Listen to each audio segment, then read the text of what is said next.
muri ibyumweru biri musanga mu rugo ndaherayo mubwira ngo ni ikibazo ndasanga yayura nanjye ndikwayura dufatanyije ikibazo ndaherayo mubwira ngo nyishyura njye guhaha kandi ni ukuri n'igihumbi nawe waba ugifite nta nubwo cyahangura.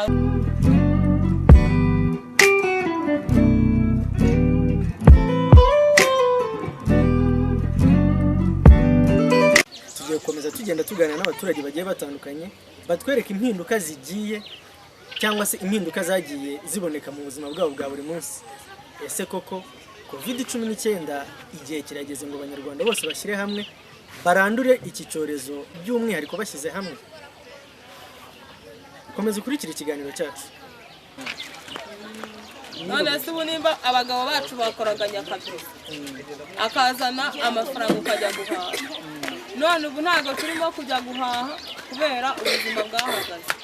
Twavomeraga abakire bakaduhemba ku kwezi, none hari naho uri kugera akakubwira ati amabanki arafunze.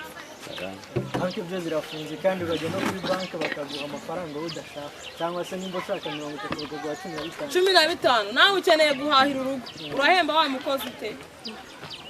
Ahubwo ngo ababosi benshi noneho barimo gusezera abakozi. Icyo kibazo nacyo kirumvikana cyo simbizi, ariko mu badohorere barabasezera soba. Igaruka ku buzima bwanyu mwebwe nk'abantu muvoma, mwari mutunzwe no kuvoma, murabona bimeze gute ubuzima bumeze gute? Impinduka ya mbere ni uko nimba wavomeraga nk'umumotari yarahagaze, umumotari nawe arakubwira ati ubwo nawe hagarara kuko ntabwo nzabona amafaranga kuhemba muri uku kwezi, ugahagarara gutya. Kandi wenda wavomaga wagera nko mu cyumweru akabaguhaye nkayo guhaha, none ntibigishobotse kuko ubuzima butarahagaze. Ku munsi ubundi mwabaga wakwinjiza nk'amafaranga injerekani bihagaze amafaranga 200. Nimba ari ukuvoma amajerekani 5 ni inote y'igihumbi, ushobora no kubona ahantu uvoma nka 15 cyangwa 20 bitewe n'aho wabonye. Ku munsi ukaba wakwinjiza 3 cyangwa 2 wenda 2. Urumva mu kwezi ni 60. None reka turebe. Ariko bwo ngubwo nkubwiye ku munsi, kubera ko twebwe iyo turi kuvoma tuvomera ku kwezi, injerekani bahagaze amafaranga 5. Nimba hari ahantu uvoma amajerekani 2 ku kwezi ni 9,000. Ubwo nafatiye ku njerekani 2. Hari aho uvoma 2, aho uvoma 1, 3 gutyo. Injerekani bihagaze 5. Kandi abenshi twahembwaga ku kwezi, none twahagaze ubu kurera abana byanze bitanga abana bari kurara barira. Ahubwo dukorera ubuvugizi nibura leta igira icyo itumarira. Hanyuma kuri ubu ngubu murumva ari iki, ni igiki kintu ushobora gusaba leta ariko nawe ukayisaba ibintu ubona ko bifatika, ushobora kumva ko bitari ukugondoza? Murumva ari iki cyakoroshwa? Ariko nsaba abantu ko muhana umwanya kwiza, sibyo? Ndabona batugukora ubuvugizi bakadufasha. Cyambere cyo sinavuga ngo baturekure dusubire gukora kuko ntibyakunda kubera kino cyorezo. Natwe tugomba, namwe mumaze kumenya ububi bwacu. Kuko natwe uri kubona mugenzi wawe ukamutinya ukamuhunga. Nanjye urabona ko nahagaze muri metero kuri wowe, bitewe n'uburyo uri kumva ubwo burwayi.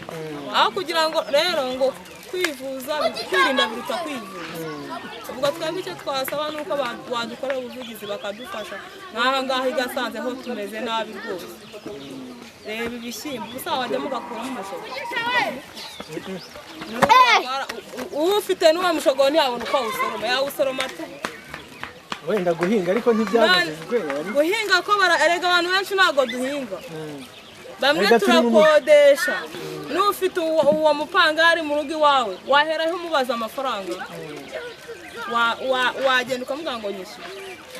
Nawe uri gusanga buraye abana bari kurira, waheraho umubwira se ngo nyishyure. Ese kuko murabona iki kibazo ibyumweru 2 byafashweho ingamba kugira ngo barebe ko bakumira? Twavuye ku mubare w'umuntu umwe tugeze ku bantu 50 bamaze kwandura iki kibazo. Murumva ingamba zafashwe mwebwe nk'abantu byibuze murimo kugerageza kuzikurikiza? Turimo kugenda tugerageza kubera yuko ubu ngubu batubwiye ko tugomba kuguma mu ngo zacu.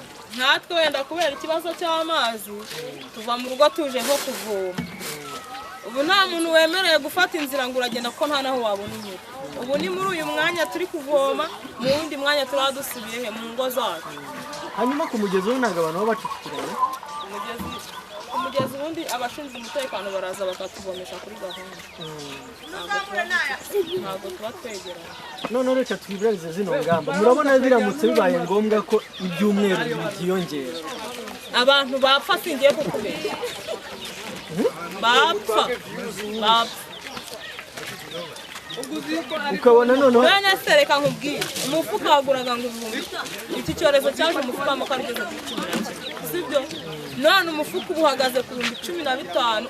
Wenda ni urugero ariko hari n'abagiye Nyacyonga kuyagura 17 bamwe barataha. Amakara nimba nkanjye w'umukene naguraga amakara ya 100 wenda ya 100 nakantekera saa sita na nijoro.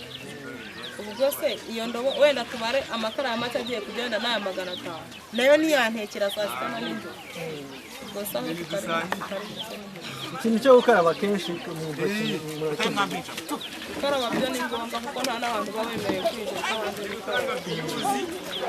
Gusa wenda mu ngo zacu ntituragerageza buri muntu ngo agire kandagira ukarabe, ariko byibuze urafata amazi mu gikombe nawe ukabasha gukaraba wajya wenda konsa n'uwo mwana nk'uko mfite umwana ukabanza ugakaraba n'iyo sabune yawe n'amazi yawe.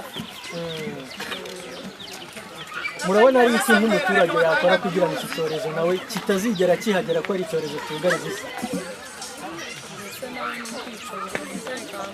akubahiriza itegeko rya Minisiteri y'Ubuzima ryashyizweho. mbega mwebwe turahamanya neza ko amabwiriza ya leta turayemera ko ari ingamba zafashwe neza rwose turabyemera nta na kimwe dupfobye turabyemera. hanyuma ano majerekani kuyaterura ukayageza mu rugo undi nawe akayakoraho mukora gute kugira ngo ya suku yubahirizwe? Ubundi urabona abantu benshi tuvoma hano Nyakariro nta nubwo tuba tuvoma amazi yo kujya mbese tuyagenda tuyajyana aho tugenda tuvoma. N'ubundi uwo ko wavomye uko wayateruye niwe wongera ukayaterura ukayajyana. Iyo umaze kugera aho yajyanye n'ubundi ba nyir'ubwite nabo barakaraba bakayatereka aho bageneye kuyatereka, wowe ugahita ukomeza ukigendera muri gahunda zawe. urakoze cyane. Rwose wowe ko mbajije hanyuma wowe uri kumva ikibazo dufite hano mu murenge wa Nduba wowe uragenda oya ni byiza nanjye icyo ndimo ndakora ni ukugira ngo nanjye nze kukubariza kuko ibyo tuganira nanjye ndi umuturage nkawe, ariko byibuze icyo nkurusha ni uko njye nshobora kubigeza kure. hari aho uri bungerere njye ntabasha kugera, utari bubashe kugera, icyo nicyo njye nkurusha nta kindi, ariko nanjye ndi umuturage. ariko ubu ni uko ureba njye nyifite n'umwuka wo kuvuga, ni ukuri hari abantu bashonje kandi ntibubeshye. Hariho abantu bashonje kuva bino bintu byabo, hari abantu bashonje baryamye hasi bari mu rugo nta kintu cyo kurya wagenda ngo usange mu nzu nta n'agafu k'igikoma. hanyuma ni gute twazana wa muco wo kugira ngo njyewe ufite, reka mbanze nguhe urugero rwanjye, sibyo twaguraga kawunga amafaranga 600, ubu tuvugana nizere ko kawunga igeze kuri 800 ikiro cy'ubugari cyaguraga amafaranga 400, ubu hano Gasanze ikiro cy'ubugari kigeze ku mafaranga 600 ikiro kimwe cy'ubugari. Ubwo uri kubyumva, ikiro cy'ibishyimbo cyo gihagaze 700. Ubwo suri kumva abantu badashize. Umuceri Pakistan iri kugura 1000, ari naho ugiye kugera cyane nta n'akazi karahagaze. mureke kwicucika, bari kuzabanyegera, mureke kwicucika rwose. hariho kubaka ugasanga nk'umuntu w'umubyeyi agize amahirwe umuntu aramubwira ati nzanira ikiziba cyo gukata icyondo. Ibyo bintu byarahagaze byose. Uri kumva se abantu inzara ikabishe? Ndabona mwadukorera ubuvugizi rwose muri ndi abantu bakadufasha rwose kuko birakomeye. nawe ubwawe ubuvugizi urabwikorera. icyo nkora nanjye ni ukuvuga ibintu biri guhenda birarenze. none bivuze ngo baramutse bakuye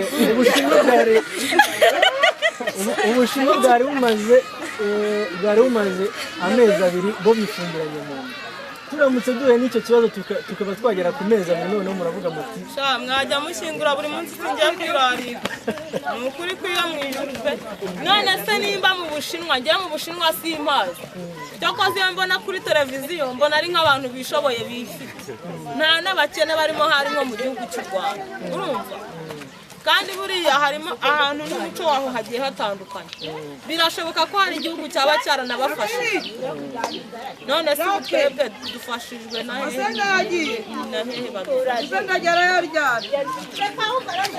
abantu barasonzaga bagasuka bakajya gusaka nanjye iwacu ni hariya mu murenge wa Ntarabana mu karere ka Rulindo ubu tuvugana ngiye n'amaguru nagerayo ariko sinarenga hano Nyacyonga kubera kino kibazo ngo ngende banyihere n'ibijumba byo kurya none se urumva ushobora no kugeraho bakanga ko winjira kubera ko bakavuga bati washi kubera kino cyorezo umuntu agikuye mu mujyi wa Kigali arakizanye kandi koko nibyo turi gutinyanya bino bintu ntimubikinishe uri kubona umuntu ukamutinya n'ukuri mwangiza no warwaye gripe nditsamura bati kakubayeho va mu nzu nawe yegeye arahunga ariko nibyo rero none rero ni ukuri ya nubwo ko bigasekwa nta keza ariko wenda reka twizere ko ingamba leta y'u Rwanda yakomeje gufata zizagenda zishyirwa mu bikorwa ariko natwe tukarushaho kugenda tubafata natwe icyo tugomba gukora ahubwo tugomba gusenyera umugozi umwe tukanasenga dusengera igihugu cyacu indwara ikagabanuka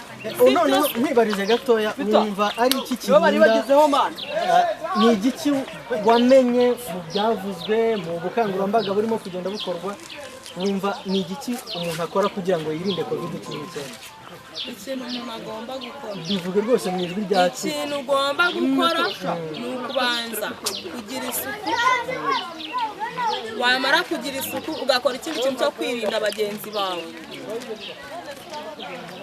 ibintu byo gusuhuzanya bigomba no gucika bose bigomba gucika burundu wabona mugenzi wawe nawe ubwawe nta n'ukubwirije ngo metero hagati yawe nawe ukibwiriza ukabyikorera ku giti cyawe kuko twese iki kibazo kiratureba nta n'umwe kitanareba kiratureba uburyo bwo gukaraba mu ntoki guhorana isabune njyewe nikarabira gifura niyo ya sabune y'abakire yo sinigeye ngo ndayifite nkaraba gifura narangiza nkajya muri gahunda zanjye none si umugabo wanjye nimba ajyaga gukora nanjye rega sinikuye nanjye mu bashonje ubu nimba ndi kuvomera maze iminsi muri ibyumweru biri musanga mu rugo ndaherayo mubwira ngo ni